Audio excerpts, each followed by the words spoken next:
Well, hello everyone, and welcome to today's webinar on balancing competing commitments. We're so glad you've been able to join us, and we see a few more are still joining, but we'll go ahead and get started today. I'm Madeline Schultz. I'm a program manager with Women in Ag at Iowa State University Extension and Outreach. I'll be helping to moderate the webinar today and guiding some of the questions. So I look forward to speaking with you during the afternoon here. Now today's featured guest speaker is Margaret Viebrock. We're so excited that she's able to join us today. Margaret is a faculty member of the Washington State University, where she serves as a county director, and she works in 3 counties in Washington. She's an educational specialist with the and she is a certified family and consumer scientist. Margaret serves on the national board for the American Association of Family and Consumer Sciences. Throughout her tenure in Extension, Margaret has won numerous awards, and we're just very excited that she's able to take some time with us today. So Margaret, we very much look forward to your topic on balancing commitments.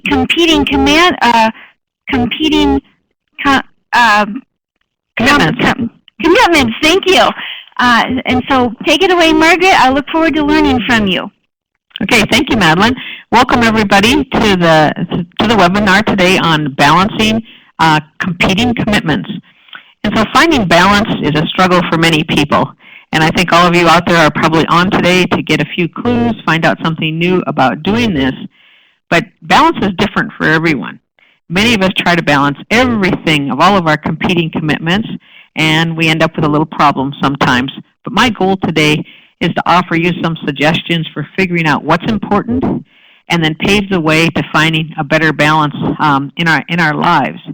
So I put up this next screen that keeping an open mind with the person here with the zipper in their head.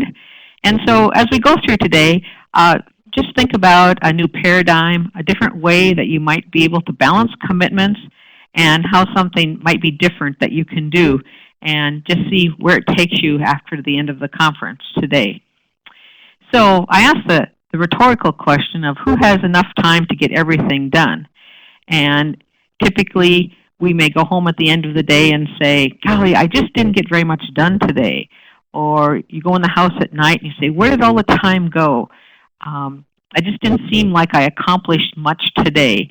And so hopefully by the end, we'll have a little different story to tell about that. But I first want to start out with what messages we learned about time as we were growing up. So our parents, and maybe we're doing the same thing with our children, try to instill in their children some messages about time and some of the things that we learned. And so as I go over these, if you want to type in a comment, you're certainly welcome to do that. But I think that a lot of us were instilled with being on time. You shouldn't be late, and we've moved into an era where being fashionably late seems to be the norm. The other thing is about not finishing on time is not appropriate, that we need to watch the time. When we're at somebody's house, we need to know when to leave and not be the last person, but maybe not even being the first one to arrive, or the last one to leave, like I mentioned. Parents talk to us about dawdling, poking around. And then there was always something about clocks. There was a certain era when people had clocks in every room. Now we don't even find clocks a lot of different places.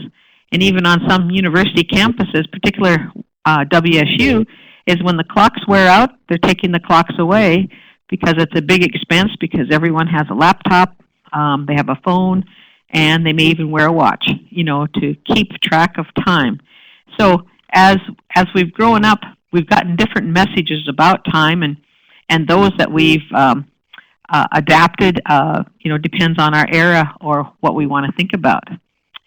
But the first thing I want you to think about is the question I have here on the screen.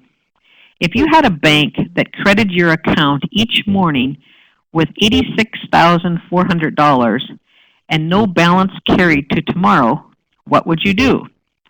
You think, wow, who would do that? Who would give me $86,000 every day. Well, I think the first thing was, if it wasn't going to be carried forward, we'd use it all. And would it be used all in appropriate way, or would we think that we could fiddle it away and not be concerned about actually how we did spend that money?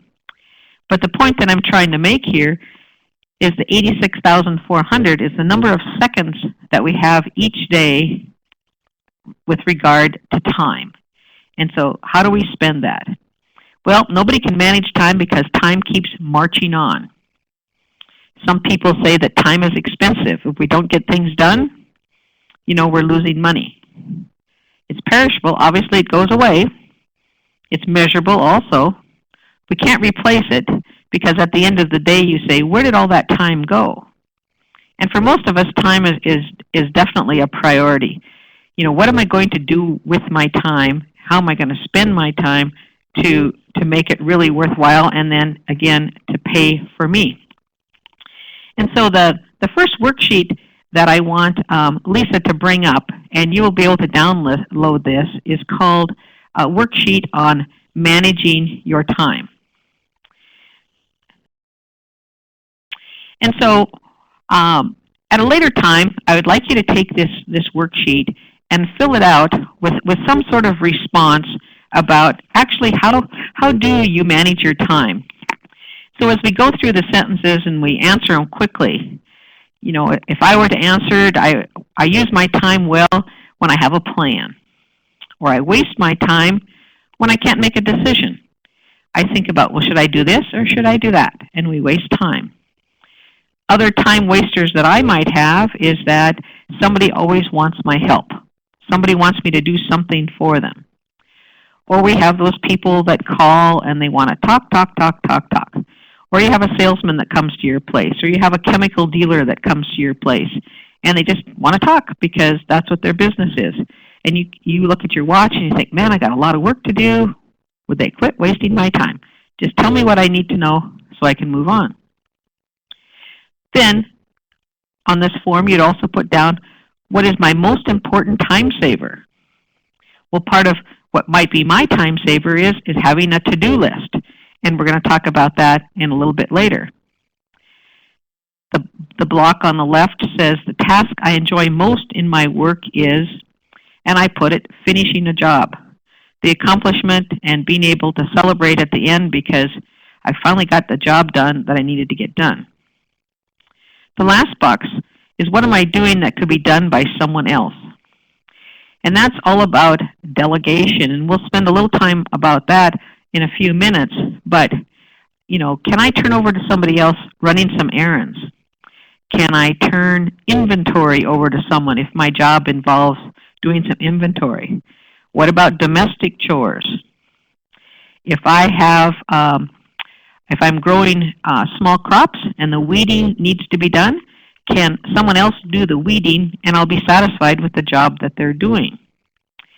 So the whole point behind this little chart is to take it and quickly fill it out for yourself, because it's going to tell you something about yourself and actually, how do you manage your time? And then as we go along today, you can go back and refer to that and just see if you can do anything different as a result of that. So let's move on to take that off the screen and move back to the PowerPoint. Thank you. And so the next one I want to talk about deals with time thieves. And the first one deals with lack of planning. And I want to talk about this in terms of making that list. And we all have to-do lists, and we write everything down. But human nature for most of us is the sooner that I can make a check mark on that list that I've accomplished something, I like those check marks. And I like the visual appearance of I accomplished something. But if you're a little bit like most people, we check those things off that are the easiest to do. They are not necessarily the most important, but we like to have a check mark on our to-do list. And so The recommendation I'm going to make here, and maybe it'll come up a little bit later as well, is when you make this to-do list, set some priorities. Determine the number A's, the number B's, and the number C's, or figure out how you'll mark those things on that list by the important things that need to get done. And start with those, and leave the lesser important ones later on. The next one is paper shuffling and a cluttered desk. I'll cover those later, but if you're at your desk right now, what does it look like? The next one is trying to do too much. We all have this list that's a mile long, and we never get to the end of it, and we feel defeated because we just didn't get it all done. Well, I'll have some clues for that as we go along as well. Then there's the afternoon drowsiness. After lunch, when you wish you could have a nap, but you have to get outside and get some work done, or you need bills to pay. And so the important point here is that you find out in your own body schedule, when are you the best? In the morning at, say, 8:30, is that your best time of the day? Is your best time of the day at 2 o'clock in the afternoon when you have the most energy? And it's those times that you pick to do those things that need your most attention. And so when we get on with the PowerPoint here and we talk about trying to clean up some of that clutter, do that when you're kind of tired and when you don't need a lot of mind on it, but you can do it just by remote that way. I noticed that Maggie put on the list, my desk is too cluttered, I have to sit at my kitchen table. Well, maybe we'll have some ideas for that. We kind of move from one place to the next just to find the space that we need.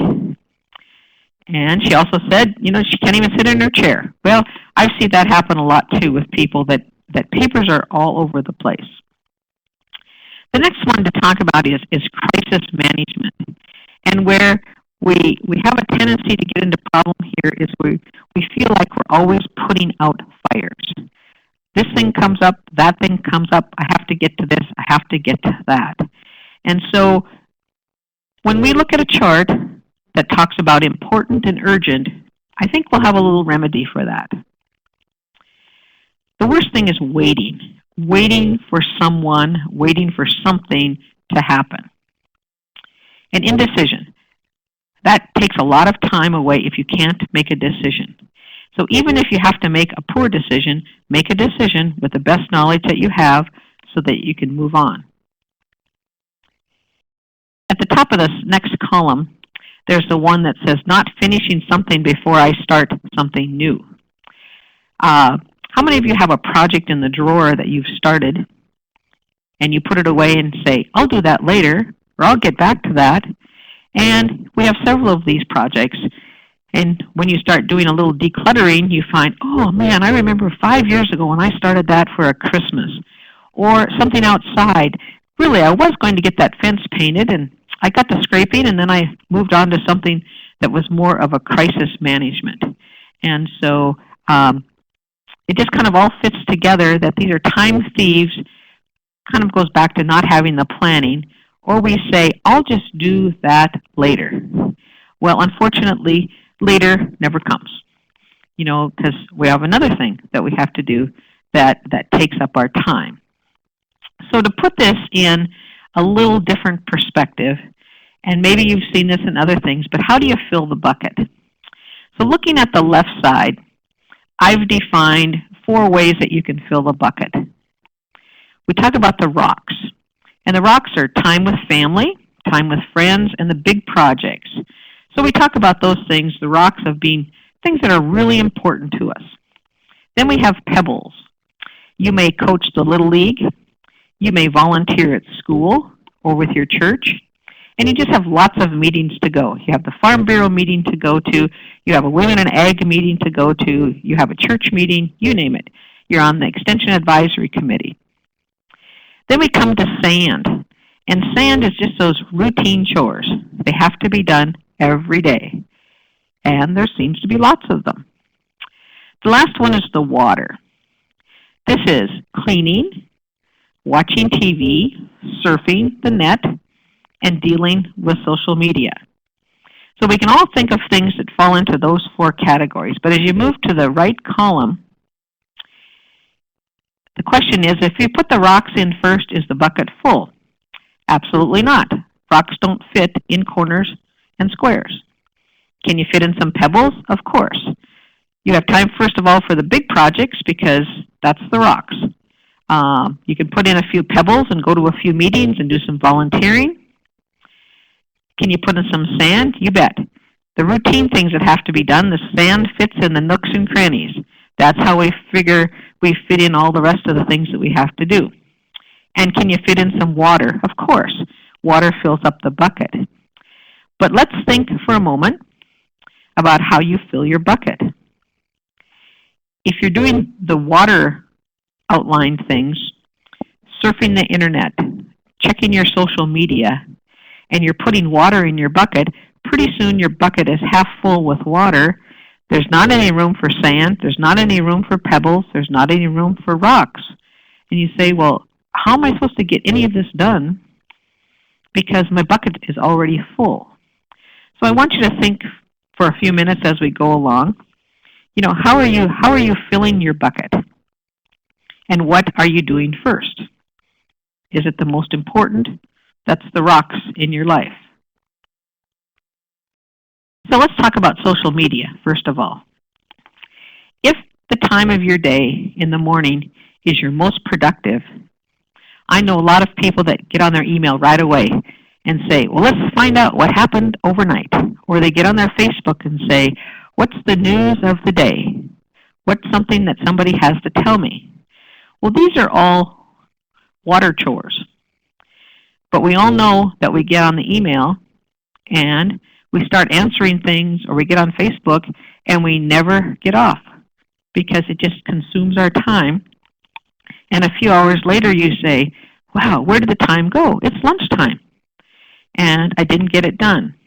So one of the goals that you might have is pick a time when you can do email when you're least productive in your mind, when you're a little bit tired, when you know you can't do some of the other big jobs, and you can be social if being social is important enough for you to spend a lot of time doing that. Cell phones, for a lot of people now, have become an extra appendage on their body. They're constantly checking their cell phones. Heaven forbid, somebody might have sent me a message that they plan to go to the grocery store, or they plan to go to this meeting. Do I plan to go there? Or they're asking a question about an irrigation system, or how many calves they've already had, or what their broccoli is looking like. And then some people also spend time monitoring their kids. What are my kids doing on Facebook? And might be checking that throughout the day. So if you happen to look like the lady in the circle on the right that seems to have a migraine coming on because of what social media has done, you might make it part of your plan on the form that we'll use at the end for cultivating some new habits and only doing your social media certain times during the day, and particularly when you're the least effective, because we can probably all do Facebook and email when we're a little bit tired versus the prime time during the day. So what can I do while I'm waiting? Wasting time. You're driving to the implement dealer and you've ended up at a train crossing. And it's a freight train going through, and you're going to sit there for 10 minutes.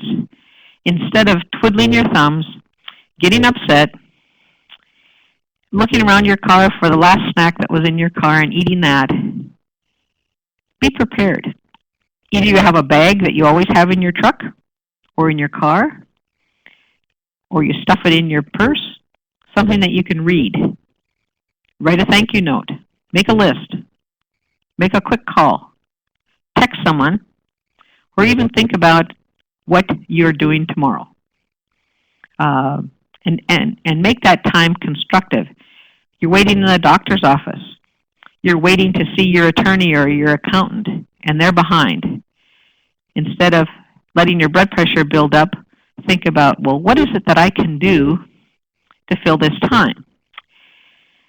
Now, you might start to think that Margaret is saying that I have to fill up every minute of every day with something. And sometimes we forget that maybe we just don't have to do anything. I have this little card on my bulletin board, and I probably don't follow it as well as I should, but it says, if you can spend a perfectly useless afternoon in a perfectly useless manner, you have learned how to live. And so maybe every minute doesn't have to be filled up, and you can just reflect and sit back and think about all the good things that have happened in your life and proceed from there. But if waiting gives you high blood pressure, then find something that you can do while you're waiting, because we can be assured that waiting is just, it just happens all the time. We just can't get around waiting. So now I want you to think about 4 questions that you could ask yourself. Do I really have to do it? What will happen if I don't do it? Will the world come to an end? Something very simple. I remember growing up as a kid, and my mom said, you have to make your bed. And I thought, well, why? I'm just going to get into it again in a few hours. Why do I have to make it? And so in your life, think about, do I really have to do it? And what happens if I don't get it done today? The third one is, can I delegate it? Can I give the job to somebody else? But part of delegating is, who am I going to give it to? Can they do it? And am I willing to accept the job that they've done? So part of that is, if you're going to delegate it, have some instructions, and then let the person do it, and do it as best they can, and figure out later if it didn't meet your satisfaction, or are you willing to accept the job that they did, because quite frankly, you didn't have the time to do it yourself. And so it got done, maybe not quite how you would do it, but it did get it done. So remember, when you delegate, you give the job to someone else, and you really do take what you get. Sometimes we hear people say, particularly parents, well, it's just much easier to do it myself than to give it to one of my children, because then I have to redo it. And that's not the point of redoing it. The point is delegating. So we maybe could become a little bit better at doing delegation. And remember, when we give it away, we give it away. Okay, I'd like you to look at the what I call the 4 Ds of time management, and it's kind of an adaptation from Stephen Covey, if you've ever studied him. And so across the top, I have listed important and not important, and down the side I've listed urgent and not urgent. And so we have to think about what's important and what's urgent. And too often, we think of everything as being urgent because we did not plan for the important. The important things are the things that we really want to do. But all these little urgent things come up, and it's kind of like putting out the fires that I talked about before. And so if we let urgent take over our life, then we never get the important things done. And important things come with planning. So if you look at the first little box, and you take important across the top, and you take urgent down the side, then the square says do it. If it's both important and urgent, then you do it. If you look at important at the top and you come down the side and it's not urgent, then you plan for it. And these are the 2 big squares. There's certain things that are important and certain things that are urgent. If there's certain things that need to be done with your crops, you need to do spraying, you need to pick, you need to get to the farmer's market, you need to get your CSA boxes packed, whatever it is that you have to do. It's important to get done, and it's urgent to do, then you do it. But if it's important and not urgent, then you plan for it.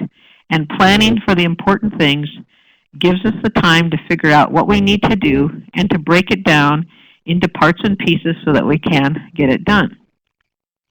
Then if you move over to the not important and the urgent, this is the place where all of our time gets eaten up. It's not really important right now, but somebody thinks it's urgent. That's where we try to delegate if we possibly can. But keep in mind what I said is that too often we do the urgent because we didn't plan for the important. So what are the important things? And then if it's not important and it's not urgent, we dump it. And so part of what goes into not important and not urgent might be some of the time that we give away to social media. And so part of that is just thinking yourself, what's urgent and what's not so urgent of the things that I need to do, and see how it fits into this little quadrant of how you would do it. But it's just really important that we all think about the difference between important and urgent. And if we define important as being the big picture, the big things I need to get done, urgent is the time eaters, and how can I break away from those, then it's important. So changing an old habit, or first of all, changing a habit. The research tells us that it takes 21 days to change a habit. We have to do the same thing for 21 days before we have a habit. So let's take something as much as biting our fingernails.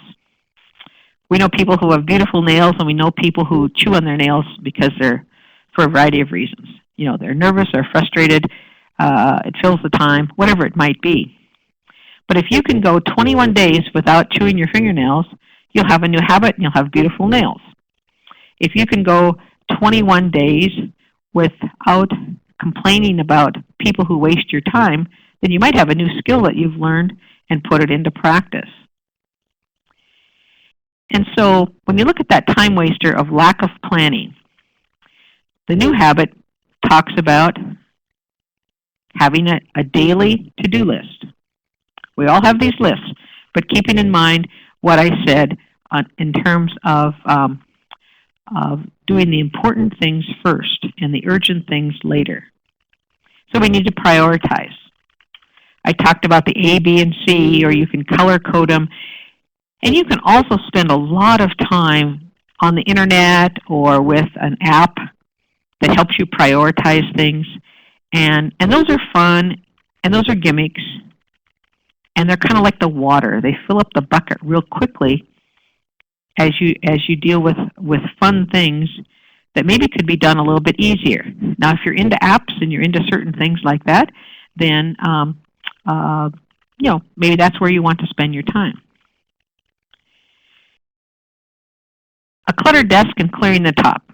On my next slide, I'm going to go into the top 7 tips that I have.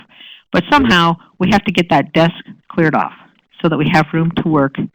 Otherwise, we have to keep cleaning off the kitchen table when it's time to have a meal. We all have interruptions. So what can you do for establishing some quiet hours? I know some people that take time between 10 and 11 or between 7 and 8 at night. You pick your time. When are your quiet hours when you can have a mental health break? You can work on something that you don't want interruptions. But part of that is you don't also answer the phone. You don't look at your text messages. You have this quiet time, this concentrated quiet time to do something. I already talked about about crisis management and urgent and not urgent. We'll have less urgent things in our life and less crisis to deal with if we plan for the most important things first. Then the urgent things go away. Too much to do. Who? Every one of us. If I asked you to raise your hand if you have too much to do, I think all of you would raise your hand. So again, how can you delegate, and who can you delegate to? One other time when I taught this program to women involved in agriculture, they talked about cleaning the barn, they talked about painting the fence, they talked about doing some automotive types of things, but at the same time they wanted their grandchildren to come and visit them. So how could they fit it all together? Well, a lot of times with grandchildren or even your children, a lot can get talked about, a lot of bonding can be done when we include them and work right beside them. So not only is it delegating, but it's teaching them some skills. One lady talked about the fence needed painting. She let the grandkids paint the fence. It maybe wasn't quite how she wanted it to look, but they were certainly proud of that fence and what it looked like. Cleaning the barn could be the same thing. Maybe feeding is something else. So think about how you can delegate and not have to pay for it. I already talked about waiting and planning for that waiting. The next big one is indecision. Well, should I buy this or not? Should I do this first or should I do this second? What should I do today? What should I do tomorrow? So make a decision and accept the risks that come with it. Absolutely. If you think about making no decision, that truly is a decision. You made a decision because you couldn't decide. And so consequently, then you're going to end up with crisis management and a lot of urgent things that need to be done. And when I say I'll do it later, it never, ever gets done. So think about if it's not important to do now, it'll never be important to do it later. So don't leave it on your list because you're going to feel frustrated because later never comes. So can I delegate it? Or it goes back to that other chart that I talked about, is what will happen if I just don't do it? And I think you can probably answer that a little bit yourself and say, nothing. If I don't do it, but then I have to forget about it if I'm not going to do it and not fret over the fact that I should have done it. Okay, let's go to the top 7 tips, conquering that clutter. Some of you have made notes on here about what your desk looks like, what everything else looks like about the clutter. Well, first of all, when you've decided what are the prime hours of your day when you can get your best work done, your best work is not cleaning up clutter. So find a time when you need to be a little bit more energized. It's a slow time mentally. And then find yourself 4 boxes that you can deal with. The first box, when you pick up a paper, you're only going to handle it once. First of all, you got to get rid of the clutter so you can start at the beginning. But only spend a certain amount of time working on clutter. Don't say, for the next 2 days I'm going to clean up all the clutter in my house, because you'll never get it done. You'll find lots of corners with clutter. So say, I'm going to clean up 2 piles on my desk. If your desk is a 7-pile desk, say I'm going to start with these 2 piles. And so you have something accomplished. So 4 boxes. First box is things you're going to throw away. You never looked at it. You're never going to look at it, so throw it away. The next pile is it needs to be handled now. Another box would be, I'm going to sort this later because there really is a couple of articles I want to read in this magazine. If there's only a couple of articles that you want to read in that magazine, then rip the articles out and put them in a box that you can take with you when you're going to be waiting somewhere and read those articles. Don't pack the whole magazine along, because we all get ag magazines and other types of magazines, and there might be 3 or 4 articles in there that really catch our eye, and the rest of it's just foo-foo. We're never going to get to it. So rip the ones out that you want to read. When you're done reading them, if you don't want to save them, then you throw them away, but you've already thrown the rest of the magazine away in the first box. The idea behind this is you only handle things once, and you take care of a few piles. And then the 4th box are those things that need to be filed. So either file them immediately, which is better by having your filing system, or you put them someplace so you can file them, but unfortunately that makes you handling those things twice and 3 times later on. So if you only take 2 piles at a time and you do the 4 boxes, throw it, handle it now, sort it, and file it away, then when those 2 piles are done, it's going to feel really good that you've accomplished something. And you may think, well, that's really simple. I can do that. then I think it's time just to do it and see where it gets you. But remember, you only want to handle things once. So the mail comes in today, and you get home and you bring home this stack of letters. Some people really groove in on junk mail. They like to open every envelope. Well, if you know it's junk mail, it goes in box 1, and box 1 is the garbage. Throw it away right away. Don't even bother to open it up because you just don't have time. And what's the worst thing that could happen if you don't open junk mail? Your basket gets full of garbage. That's the worst thing. Number 2 talks about starting with a plan.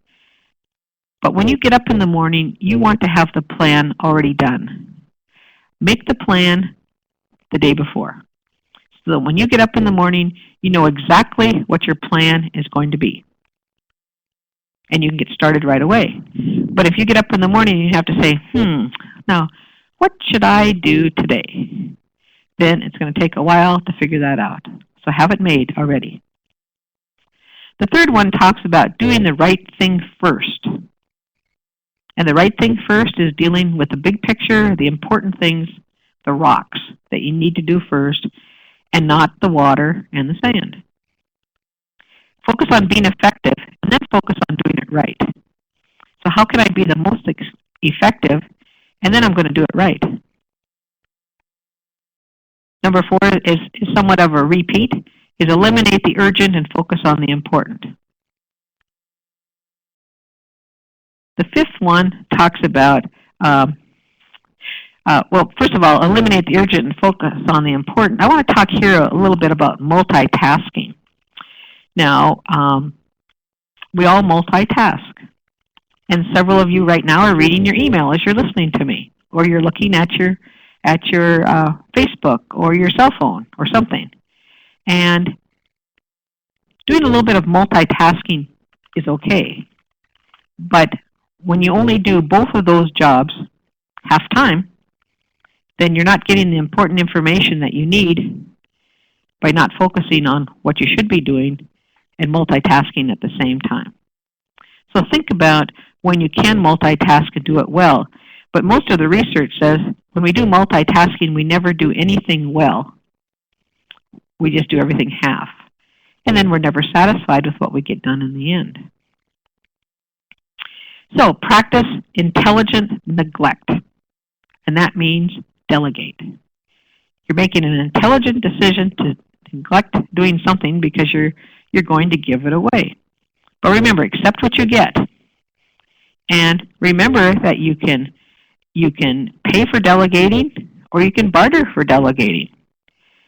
Or you can look at delegating as time spent with people who you really want to share time with and making it a good time to have some friendly conversations, particularly if we're dealing with family members, our children, or our grandchildren that we want to do things with.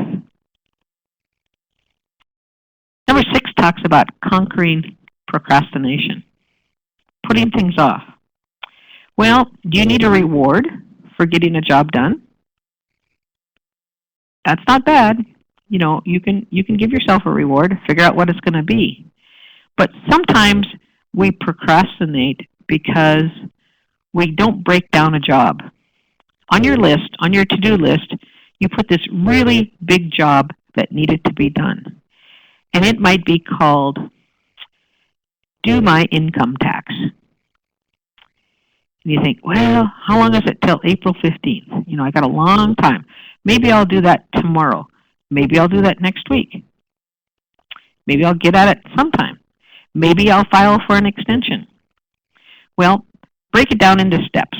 What's the first thing you need to do? Well, first of all, you need to find certain papers. Maybe you need to start figuring out your expenses for the different crops that you grow. How do you break it down? And do it in small portions. Then you can easily check things off on your list and say, well, I got that job done working toward my income tax. Now what's my next job? And you'll feel that sense of accomplishment because it wasn't such a big job when you broke it down. So that'll save on the procrastination. So think about how you might do that. But just be careful about filling up your time with just stuff. because stuff takes up time, and then at the end of the day you say, now just what did I really get done? The last one is don't waste time feeling guilty about what you didn't do. You remember I talked back at the beginning that you had 86,000 seconds to get done the things that you wanted to get done. And then when it's gone, it's gone. You have another chance tomorrow. But before tomorrow comes, sit down and make that plan for what you're going to do tomorrow so that when you get up in the morning, that you really do have time to get something done. And you know exactly what you're going to do instead of having to think about it. And so, Lisa, what I'd like you to bring up now is that work habits card on cultivating some good work habits. There's two cards on this sheet, and so you can print it off and cut it in half and use it how you want that way. But the idea here is when we write things down, it's more like reality instead of thinking about what I'm going to do. It doesn't make us accountable. So I've put some things here that I talked about, from conquering the clutter to prioritizing to delegate. Set a deadline or a time limit. You know, I'm going to have this accomplished by this amount of time. And how am I going to do that? And then scheduling some personal time. So for the first week, after we get off the call today, or after you listen to this, if you're listening to the archived version, is what's my goal going to be for week 1?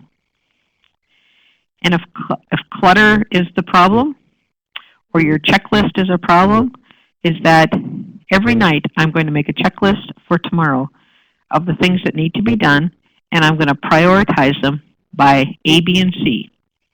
Or I'm going to take a big job and break it down. So give yourself a goal.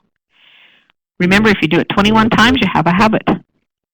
And so if you can, for 21 times, that you can write your schedule the night before,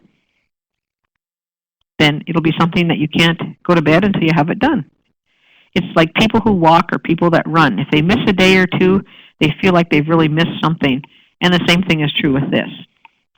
So write down your goals and then see how you did. But for a whole week, I'm going to give this a try. If a week is too long, say for the first 3 days, I'm going to try that. And so you could do some of those things that way. So let's go back to the top 7 tips, please, Lisa. So we covered all of those, and just remember that tomorrow is a new day. If you think that you didn't do so well today, and I don't really like to talk about not doing so well. I think the part is did I get something done that I really wanted to get done that was important, and not necessarily the urgent or the crisis types of things. So the last slide that I have here is, can we look that happy? Can we bend like that? I don't think so. Find some child that can do it that way. But part of this picture is celebrating success, one day at a time, of how you did a better job of balancing those competing commitments, and maybe even getting rid of a few commitments and learning to say no. But just celebrate the things that we do well and not focus on the things that just didn't quite get done. So that's the information that I have for today on balancing competing commitments. I hope that you've picked up a couple of tips. You might think about filling the bucket and how you do that. You might think of what are your time wasters, filling out that first chart of how to manage your time. And then, best of all, looking at what are some habits that I can put into place that are reasonable for me. So if you have any questions, it would be great if you wanted to type those in, and we'd certainly be happy to answer them. Thank you so much, Margaret. This was really fascinating. I love the ideas about the 4 Ds, about doing things and prioritizing things. Those are great tips. Thanks. And some of our participants today on the webinar have added some tips into the chat box too, so we sure appreciate you all sharing that. One of the people suggested tearing junk mail in half. That way you know for sure that's junk mail and you don't have to look at it again. Another one suggested a book by David Allen on getting things done. So we appreciate you sharing those tips with us.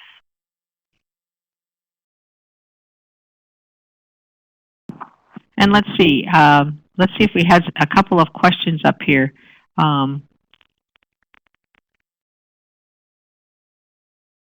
Beth commented about the bucket, and the traditional expectations of women's roles in the family.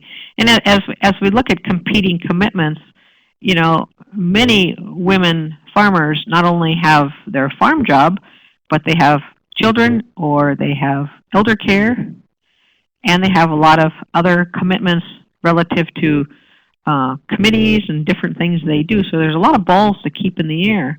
And look at the ones that are really the time grabbers that maybe you're not getting as much satisfaction out of that you can change.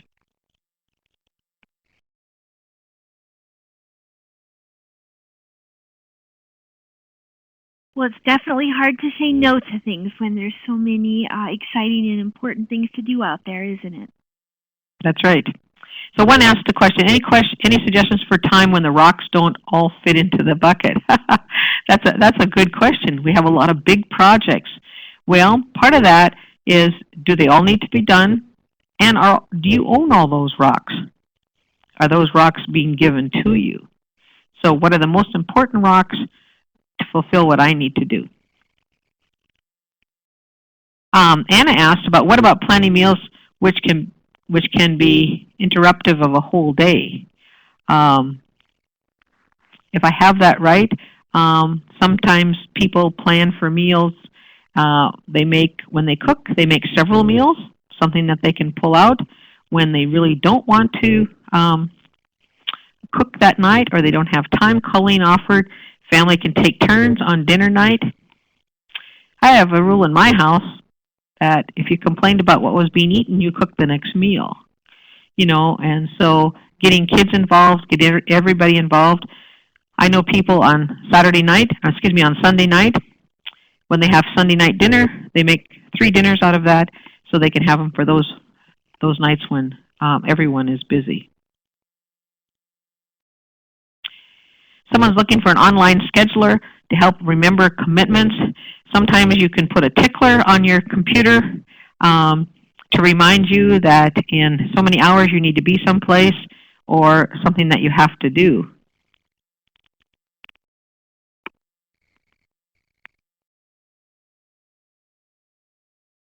And we're all busy.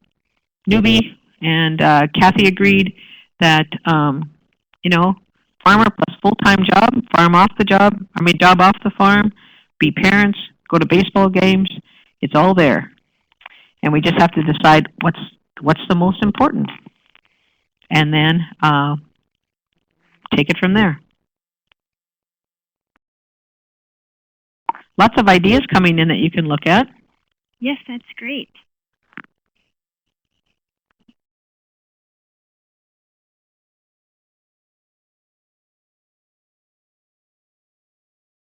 We haven't talked about the role of the men in the family much on our webinar, and one of the things that Cheryl Sandberg wrote in her book called Lean In was allowing the men to take care of the house, to take care of the family. It kind of goes back to what you said, Margaret, about when you give it away, you give it away.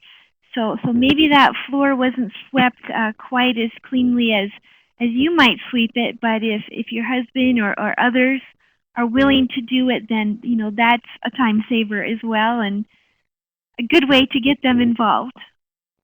Yeah, and I think getting people involved is the most important, and then they have a role and they feel important. And if you have younger children, giving them a job, they love it, And so what if the dishwasher isn't packed like you would pack it? So what if the silverware doesn't go back in the drawer the same way? So what if outside the lawnmower isn't put away exactly how you'd put it away, but someone else mowed the lawn for you? And so I think you're going to have to take the ideas, and fit them into your situation, but the principles are all the same. If you can give it away, delegate it out.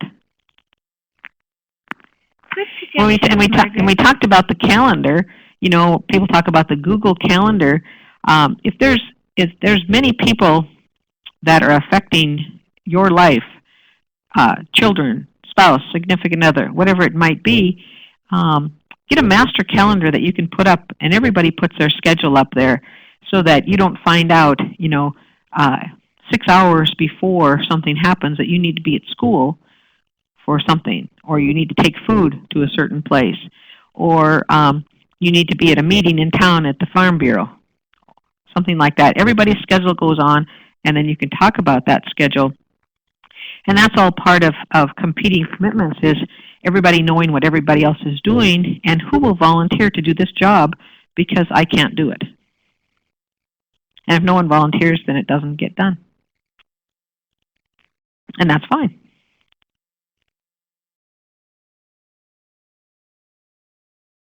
And Kelly typed in a fun sign. Pardon the mess, my children are making memories. That's a good reminder.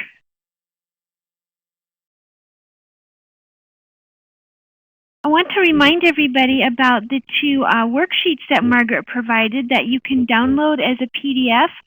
You can download those on our webinar right now. We'll also have those posted to our website, so you can go back and take a look at those later.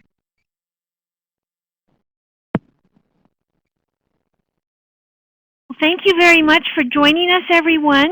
We sure hope that you learned something about managing your competing commitments. And Margaret, again, thank you so much for joining us. It's been a lot of fun to listen to you, and you've provided us some new insights and some ways and concrete examples that we can use to save some time, work on the most important things first, and accomplish those big projects. Well, thank you very much, Margaret. You're very welcome. And don't forget to go to the Survey Monkey that's on the screen right now and give us some of your opinions. Yes, we'd love to have your opinions, and we really do use your thoughts and suggestions to develop future webinars. So be sure to let us know your ideas. You can type your email address into the chat box and we'll send you the survey, or you can click on the link right now on your screen and take that short survey. So either way, we sure appreciate that. We were just looking at some of our numbers on the webinars today, and since we started posting our monthly webinars, we've had over 1,300 women join us for the webinars, so we're really pleased with that, and we hope that all of these webinars are very helpful to all of you. Well, happy St. Patrick's Day to everyone. I hope you get a chance to celebrate a little bit of the luck of the Irish and enjoy your day. Maybe take a little time out with that. Thanks again for joining us. We'll go ahead and sign off now. We look forward to having you on our next webinar, the third Tuesday in April. Thank you, everybody, for listening. This is Margaret signing off. Thank you. Goodbye. Thanks, Margaret. Bye. Thanks, everyone. Bye now.